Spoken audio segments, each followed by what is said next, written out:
Chris Carter here on the North Shore Drive podcast from the Pittsburgh Post-Gazette. I'm joined by Ray Fittipaldo, who's still in Indianapolis, and we're going to talk about this Steelers loss. What went wrong with the defense that allowed them to give up the most points they've allowed all season by far? What happened with Justin Fields? Is he looking more and more like the starter they want him to be? And what do the Steelers need to do about their playmakers on offense? All here on the North Shore Drive podcast from the Pittsburgh Post-Gazette. Let's get into it. You are now listening to the North Shore Drive Podcast, a show on all things Pittsburgh sports from the writers of the Pittsburgh Post-Gazette, hosted by Christopher Carter.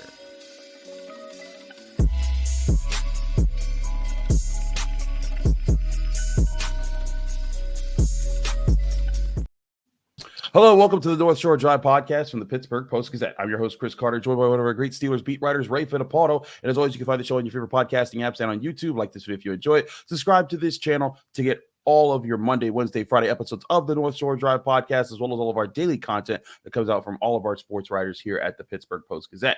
This show is brought to you by Edgar Snyder and Associates. Whether you're injured in a car accident or hurt on the job, Edgar Snyder and Associates has helped injury victims for over 40 years, recovering more than over the $2 billion on their behalf. If you or a loved one have been seriously injured in an accident, call 1-800-94-EDGAR or visit www.edgarsnyder.com for a free consultation. And remember, there's never a fee unless they get money for you.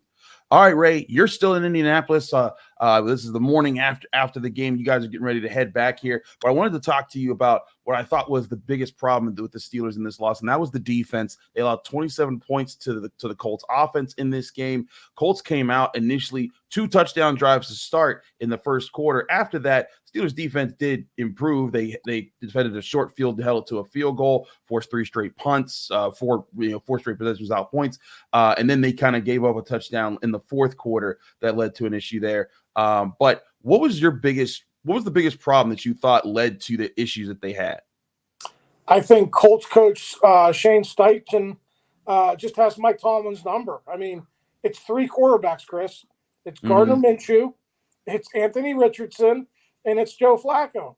And obviously the common denominator is that the Colts head coach knows how to call a game against Mike Tomlin really, really well. If you go back to last December, Chris, after the Steelers took a 13-0 lead, the Colts scored 30 unanswered points. They did. I remember that. Add in the 17 on Sunday, 47 unanswered points from the Steelers, and maybe a little more than 3 quarters of football. Probably more like 160-minute game of football. I mean, Mike Tomlin was outcoached by Shane Steichen.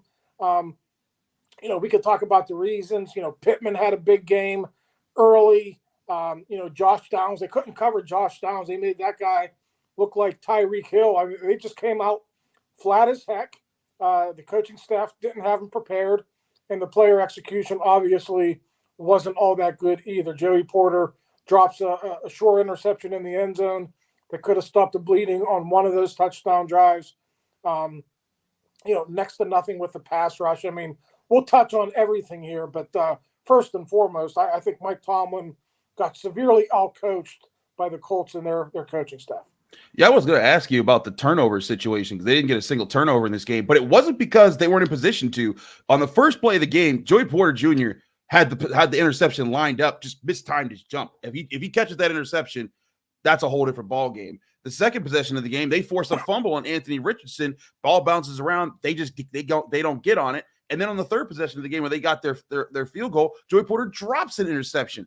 They get one of any of those turnovers, Steelers probably win this game. And that's where I'm like, I hear the out-schemed part, but at the same time, the Colts made plenty of mistakes in those out-scheming parts that if the Steelers just make very reasonable, right in front of you type of plays, we're not talking about that today. And that's where I was kind of caught off guard was this is supposed to be a team that was supposed to do better at turnovers. You and I talked about this week about how, hey, this team hasn't even had a lot of turnovers yet. And they're playing really well on defense. So that maybe that's a good sign. But in this game, they need the turnovers and they don't get them. And then, of course, on the other side of things, you get a fumble from George Pickens inside the 5-yard line. You get a fumble from Justin Fields that ended up not hurting Steelers because they missed a field goal. But this is now 2 games in a row where they've lost the turnover battle. Last week, they were able to make it not matter. This week, it obviously did hurt them.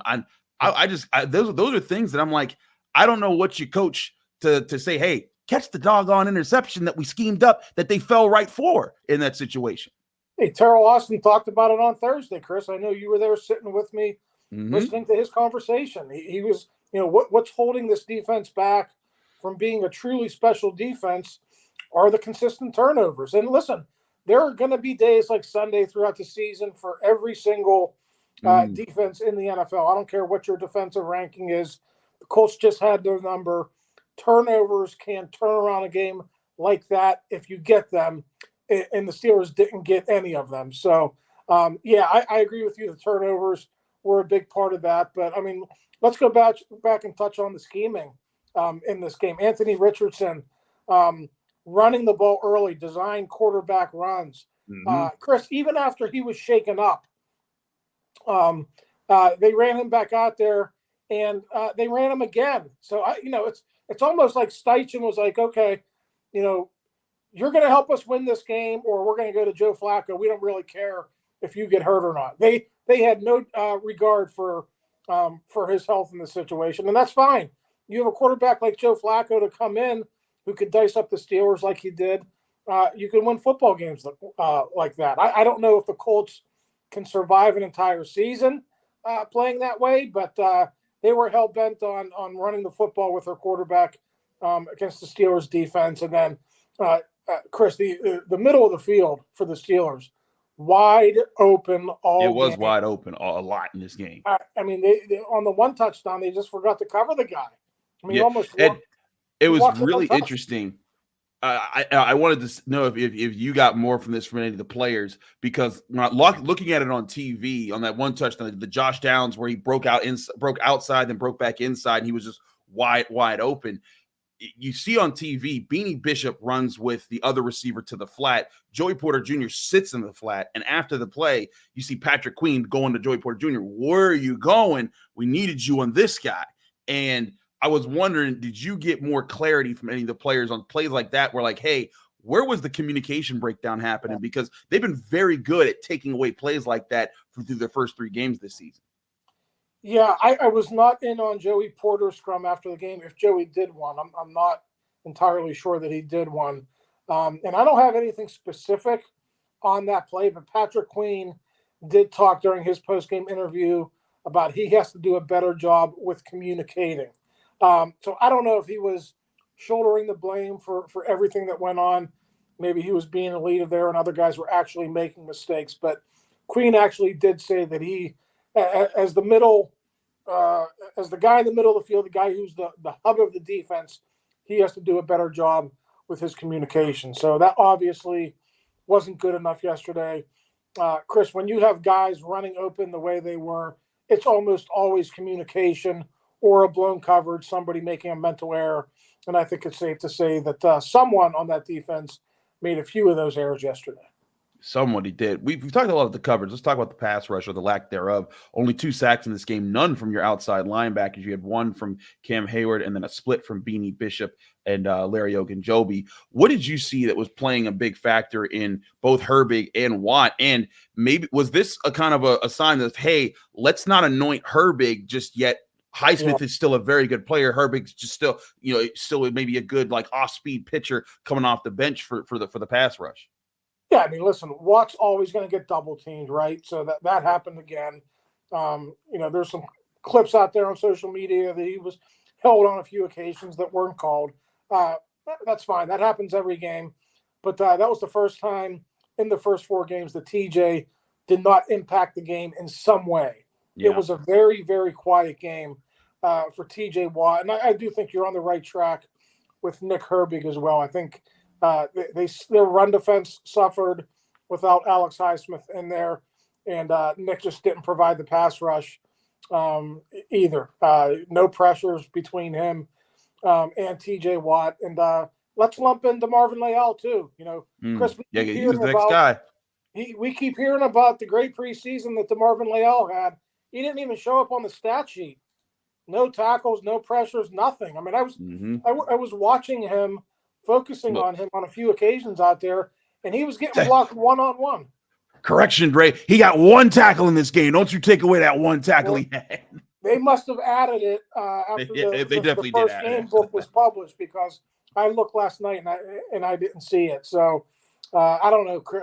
Maybe you got to add a number until Alex Highsmith comes back. Maybe they have to add another pure outside linebacker to this 53-man roster, because this whole hybrid situation that they're trying to make it work with DeMarvin Leal, I just don't see the benefits right now.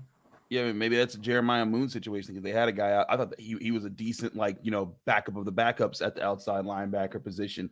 But certainly, either way, you needed your defense to assert control at some point in this game. In the fourth quarter, I did think that the Colts got a lot of help on their touchdown drive. You had a intentional grounding where Joe Flacco was in the grasp and threw it to nobody, and they didn't call it. And then the very next, the big play that saved the drive after that was Minkah Fitzpatrick being called for a roughing penalty, where it was like, what did he do wrong? And that happened, and they allowed a field goal. But then, when the game was on the line, they needed to get the ball back to their offense with 2 minutes. They did get a stop there, but how do you get that earlier? And I do think it comes down to turnovers, when you don't make the big plays in those big moments when they're presented to you. And again, that's the whole thing, is that look, this is today's NFL. The pace the Steelers defense had been playing at was how are you still doing in this era? Well, this is now a team that was able to counter that and say, okay, we'll get more out of it. But I do think the Steelers, if they make the plays right in front of them with at least 2 of those 3 turnover plays, maybe even 1 of those 3 turnover plays that were generated by this team, this is a different game. The Colts definitely don't score 27 points, and maybe the Steelers either win or send it to overtime. I think that this is something where you now have something on each level, from the run defense early on, because the Colts run game was working, and then I think by mid-second quarter it stopped working, and then the intermediate passing of just in-breaking routes that were just breaking wide open, and miscommunications on the Steelers' parts, and then, of course, the pass rush. And so that's 3 levels of the defense that you have to fix if you're moving forward, because best believe Mike McCarthy and the Cowboys, they're looking at this game tape and they're saying, okay, this is what they did. We're going to copy this. We're going to attack them this way, because we want to set the tone like that next week. Hey, Dak Prescott, say whatever you want about him. The veteran quarterback, Mike McCarthy and Dak Prescott are completely capable of mimicking that game plan and doing similar things against the Steelers on Sunday Night Football next week. So they better get it rectified in practice this week. One other note that we should mention, Deshaun Elliott said the Steelers have to practice better after the game yesterday. So I don't know what went on last week. I think you saw it unfold before your eyes in the first half of that football game. Whether it was preparation, bad practice habits, poor coaching, you could probably lump everything, together. It was a terrible performance, and they cannot repeat that against the Cowboys. They're going to find themselves at 3-2 next Sunday night. Yeah, certainly. And now that AFC North lead is down to just a game, with the Ravens beating the tar out of the Bills last night. I want to talk about Justin Fields. We talked a lot about the defense. Justin Fields might have had his best overall performance of the season. What led to it, and what do you think of what he's got going on, Ray? We'll talk about that next here on the North Shore Drive podcast from the Pittsburgh Post-Gazette. Chris Carter, Ray Fittipaldo. At first, I want to remind you the show is brought to you by Edgar Snyder and Associates. If you're injured in an accident, you're probably wondering what's next. Well, for over 40 years, Edgar Snyder & Associates has helped injury victims answer that very question. Whether it's gathering evidence, collecting medical records, or dealing with the insurance companies, Edgar Snyder & Associates has helped over 75,000 people handle the what's next question. Today, you can call 1-800-94-EDGAR or visit www.edgarsnyder.com for a free consultation. And remember, there's never a fee unless they get money for you. Today's show is also brought to you by SmartSide. Here's a message from our friends at SmartSide. Between beauty and durability, making your neighbors jealous has never been easier. Introducing LP Smart Side Expert Finish Trim and Siding, now in brushed smooth texture. Available in 16 versatile colors, LP Smart Side Expert Finish products help create timeless designs and beautiful, longer-lasting dream homes. That's the beauty of brushed smooth.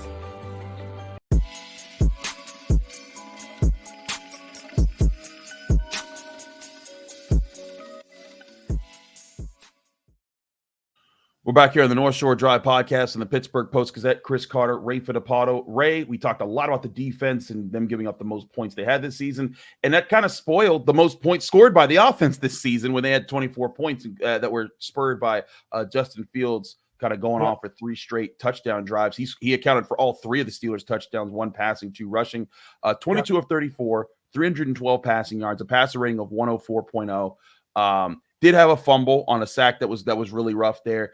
But Ray, this is now back-to-back weeks where he's committed a turnover, and that's been followed by multiple scoring drives by the Steelers. And I think that's a good sign of his maturity. Yeah. What did you see out of Justin Fields that led to the surge that he had in this game? And how do you feel about his level of play?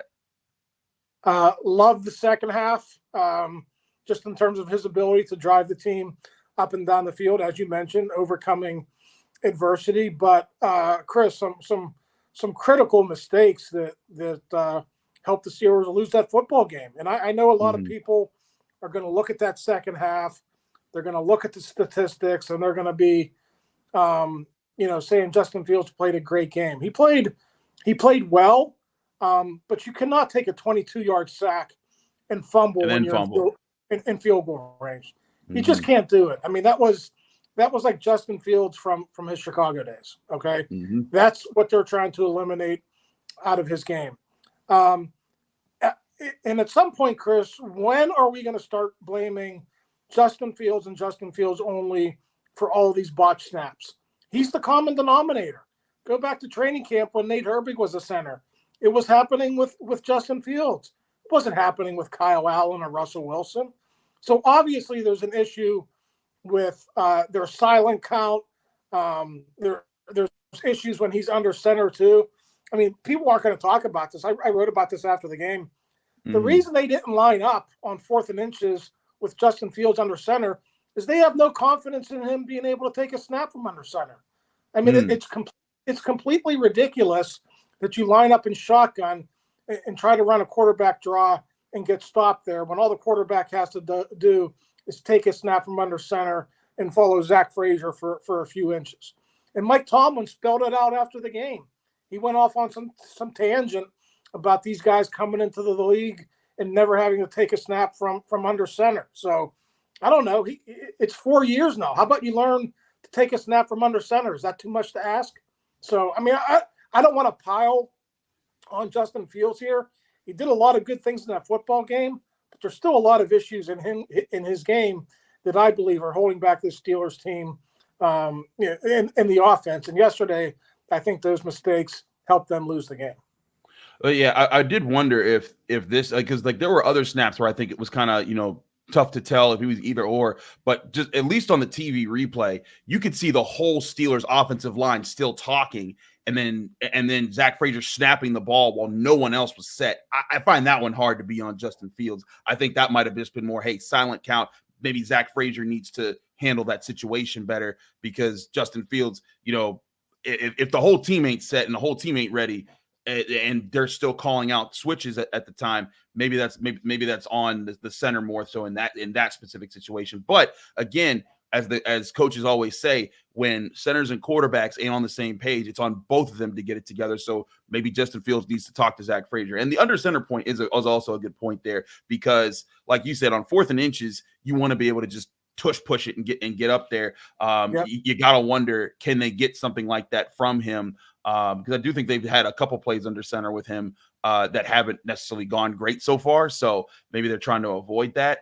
But again, like you said, not to over harp on those things, but you look at those, there were opportunities to make plays that they didn't. I personally think part of what we might have seen in this game is that maybe this team can call upon Justin Fields to open up the run game with the pass game, or at least with the threat of the passing game, because early on when the Steelers tried to establish the run, they totally failed. Najee Harris, 13 carries for 19 yards. And a lot of people are going to point to Najee Harris and say it's the problem there, but look at how the Colts played him versus how they played Cordarrelle Patterson. Every time Najee Harris was getting the ball, they were flying the line of scrimmage, trying to stuff everything. They were like, we cannot let that guy get going. Cordarrelle Patterson comes in, and now they're backed off because they're like, hey, he's not the running threat that we're worried about there. and the rushing lanes open up, similar to how we've seen Jaylen Warren get those opportunities in past years when people weren't afraid of him in the Steelers run game. And then and again, like if it'd be one thing if Najee Harris wasn't productive, but in the passing game, you simply got him in space. He was rumbling on them with 54 yards on 3 catches. I still think that this might be more of a pacing thing where, you know what, teams are going to crowd the line of scrimmage, especially against a young offensive line. Mason McCormick, I didn't think had too great of a game. Zach Frazier, I didn't think bullied people enough in this game. And I think there were times they did all right, but early on, you could definitely see the youth, kind of overwhelming them a little bit, and that let the games going. One of the things you could try to do is, maybe, hey, Justin Fields, you've made good plays. It's clear he's able to read defenses a little bit. He's growing in how he's playing. Maybe let him get things started and use the pass to set up the run instead of vice versa. Yeah, I mean, it's okay to play to your identity. They want to be a physical football team. They want to establish the run first. But sometimes you got to break your tendencies. I mean, this is the second week in a row, Chris, where defensive coordinators were just run blitzing their safeties and linebackers in an effort to stop the Steelers running game early, and it worked. And they, we saw the results. The Steelers got behind 17-0, and despite their second half comeback, they were never able to take a lead that game or get over the hump to even tie the game. So, I mean that's a big issue. The running game just not efficient. I know they're still probably going to be top half of the league in rushing yards, but they're not getting enough out of the rushing attempts in my mind that they're turning football games in their favor with the running game. So there's a lot of work to be done there, and I think you're onto something there. Talking about the injuries, you're playing so many young guys, and when you play young guys, you're going to have issues like you had with the CQ exchanges, and sometimes they're just going to be overwhelmed, and sometimes they're just not as good of football players as the starters. I don't think anyone's going to argue that Isaac Seumalo is better than Spencer Anderson, or that James Daniels is better than Mason McCormick at this stage of his career. So the time is coming for those guys, but they need Isaac Seumalo back. It's trending toward him playing or being available for the Cowboys game. We'll have to wait and see about James Daniels. That seems like it might be more of an issue with the ankle. He didn't come back yesterday, but they have just been ravaged by injuries on the offensive line early this season. It definitely has hindered their performance. And hey, that's not an excuse. Every team's dealing with injury. The Colts had plenty of injuries in this game, and they were still able to overcome them. But again, like to your point, it's saying like, hey, okay, well, this is the challenge that you need to overcome, and it might be just in the nick of time if Isaac Seumalo is able to come back this week for the Steelers, get on the offensive line and get things going. Because James Daniels, he was in a walking boot and on crutches after the game. That's not a good sign. Now we've seen guys like Mason Cole in past years kind of look like they were not going to be able to play, and then all of a sudden they could turn up. But I think that's tough to expect of everyone to do that. So this might be a game where maybe Mason McCormick gets back in there, but is it right guard instead of left guard? If Seumalo is able to play, that'll be big there. But I just, again, getting back to Justin Fields in this game, I did feel like, hey, there were some plays that could have been made early on, but when he got clicking and you saw 3 straight touchdown drives, and I'm not even sure when the last time the Steelers scored 3 straight touchdown drives, maybe they did in that Bengals win last year. But I saw a quarterback that knew what he needed to do, knew how to make plays, knew how to keep plays alive. And if it wasn't for a botch snap by Zach Frazier, where he snapped it while the whole team was still getting set, maybe the Steelers do get a comeback drive, because that was the one thing that stalled them on their last drive, the only drive from the late third to the fourth quarter that they didn't score on. Yeah, I mean, you're absolutely right there. Listen, Fields said he raised his leg. Anytime he raises his leg, he has to be aware and he has to expect the ball. So maybe that was him being a leader and trying to take on the blame for a young center. I'm not convinced. I still think the quarterback is going to be a big part of all those botched snaps and fumbles. But to your point, I really like his game in the second half, Chris, and I think the question has to be asked to Mike Tomlin this week: Why can't we see that version of Justin Fields and this offense early in the first halves of games? Yep. I referenced this in one of my stories. It's online this morning at postgazette.com. 10 points in the first quarter of the first 4 games.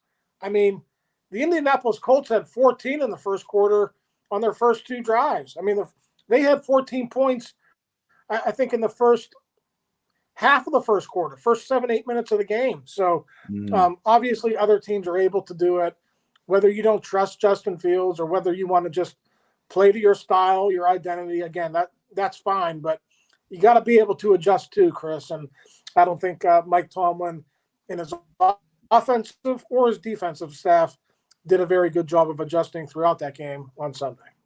I certainly think that they definitely needed to get those adjustments in sooner. They definitely didn't allow 14 points in another quarter because they scored 13 points in the next 3 quarters. But still, to your point, I think that if anything, you're starting to see teams, and this is now, like you said, the second week in a row when another opponent has crowded the line of scrimmage, sent linebackers and safeties blitzing at you. You need to have counters for that ready to go, and maybe that means giving Justin Fields more liberty at the line of scrimmage to see that, get away from that. And like, for example, I thought the sack that he got sacked on and led to that fumble, it was a free range. It was a DB that blitzed and was just untouched. And they need to have counters set in for when that stuff like that happens, so that if he's able to identify that precinct, like, hey, guy coming from over here, we're switching this to a quick pass on the other side, because if they're blitzing guys like that, somebody's going to get open. So I do think they need to be more prepared in that sense. We'll see more of that when we get to look at the all-22 film. But I want to talk to you about the offensive playmakers, because George Pickens made some plays in this game. Pat Freiermuth made some plays.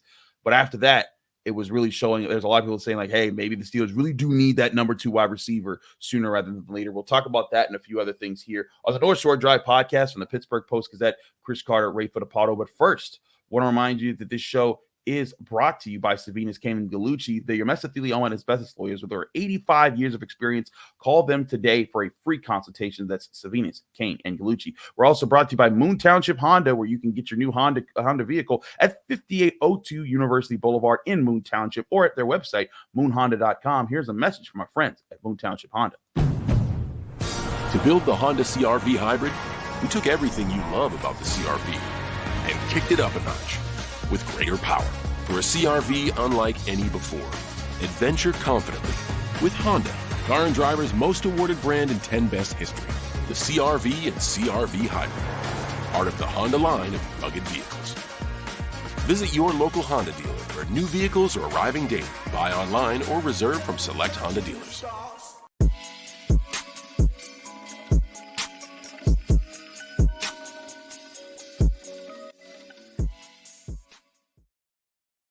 Back here on the North Shore Drive podcast on the Pittsburgh Post-Gazette, Chris Carter, Ray Fittipaldo, breaking down the first Steelers loss of the season. Ray, this team, we talked about all offseason, would they go get a number 2 wide receiver behind George Pickens? They didn't. And in this game, this was how the receiving numbers broke out from player to player. George Pickens, 7 catches on 11 targets, 113 yards. Pat Freiermuth, 5 catches on 7 targets, 57 yards. Najee Harris, 3 on 6 for 54. But after that, Darnell Washington, 2 catches on 2 targets for 31. Van Jefferson, 2 of 3 for 21. Cordero Patterson, 2 catches on 2 targets for 19. And Calvin Austin, only 1 target, gets a catch of 17 yards. Ray, I don't know about you. I have seen some pretty decent plays made by Calvin Austin in the last 2 games. Yeah. And I thought Van Jefferson also made some nice plays on in-breaking routes where he got some open space. Maybe this is part of the offense that can open up the run game more, is getting those 2 guys more involved? Or do you think it's simply more of a matter of they need another player out there that's going to get open in ways that might make it easier for Justin Fields to get the ball to them? I mean, Chris, you touched on it. They don't even target those guys. Scotty Miller, Calvin Austin, and Van Jefferson had 4 targets among them. I mean, they just don't, whether it's the design by Arthur Smith or whether those guys just don't get open, it's almost like they don't even exist. They're fine throwing to their tight ends or their running backs or Justin Fields running or throwing to George Pickens. I mean, that's their offense. It's almost like they operate like they don't even have a number 2 or a number 3 receiver. So I don't know how you fix that. It's plain to see there's a talent issue at receiver beyond George Pickens. I'm honestly, Chris, I'm with you. I'd like to see more of Calvin Austin. When he's been targeted, he's made some plays. He had one target yesterday, one catch, and then they didn't look his way again after that. So maybe that's a question for Arthur Smith this week.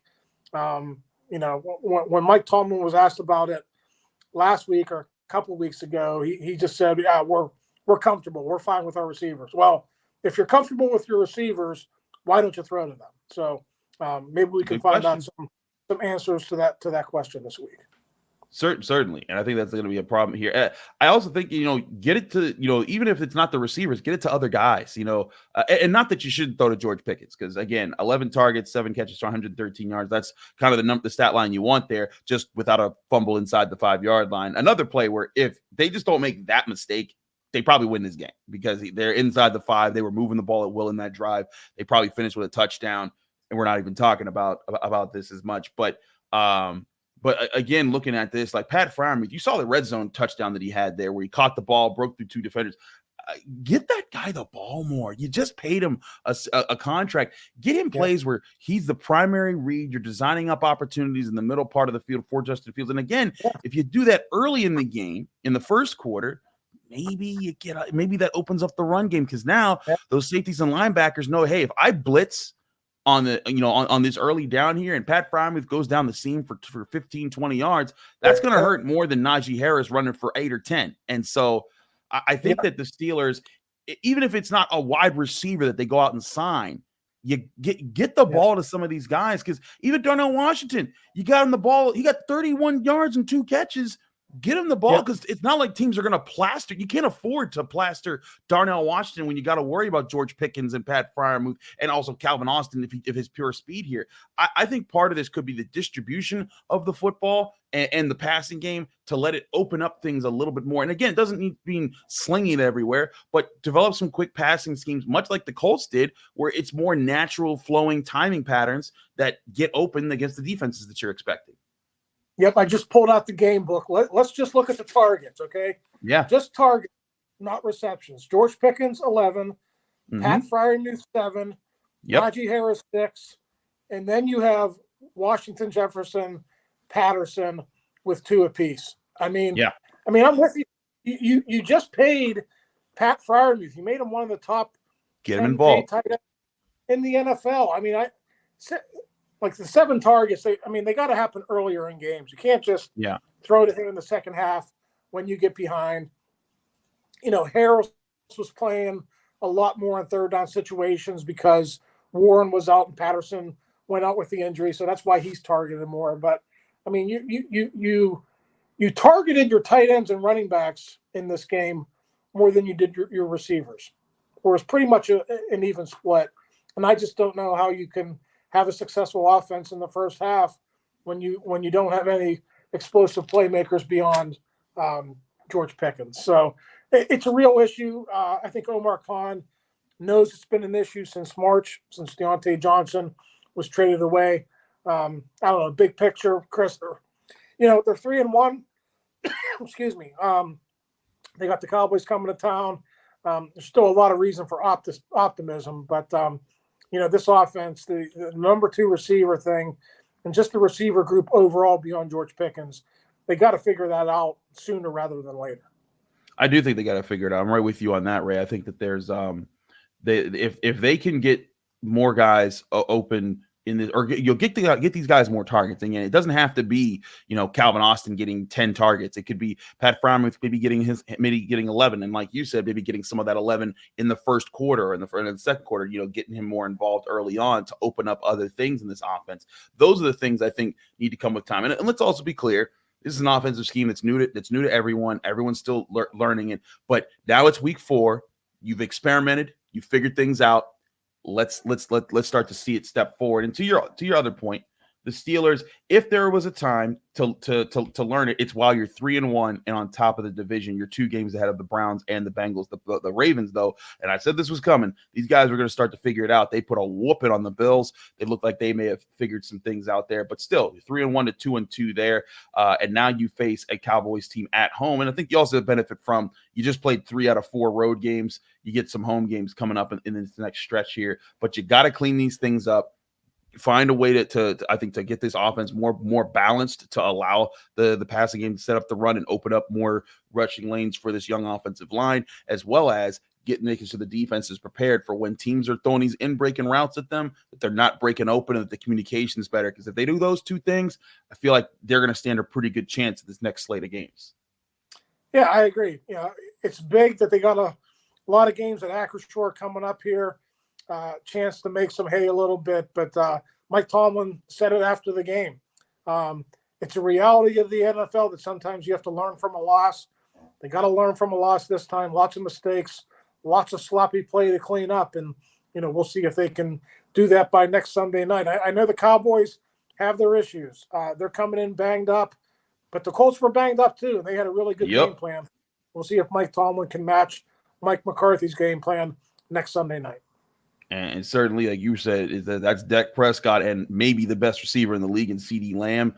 That's going to be a big challenge there. We'll talk more about this matchup as the week goes on. Mike Tomlin talks tomorrow. We'll talk to him then. And then you'll have our post Mike Tomlin recap with Ray and Jerry. And then, of course, then the next day we'll have another North Shore Drive podcast where we kind of go over what we're seeing from the Steelers and how they're prepping throughout the rest of the week. Get all of that here on the North Shore Drive podcast from the Pittsburgh Post-Gazette. Ray, thanks so much for joining us.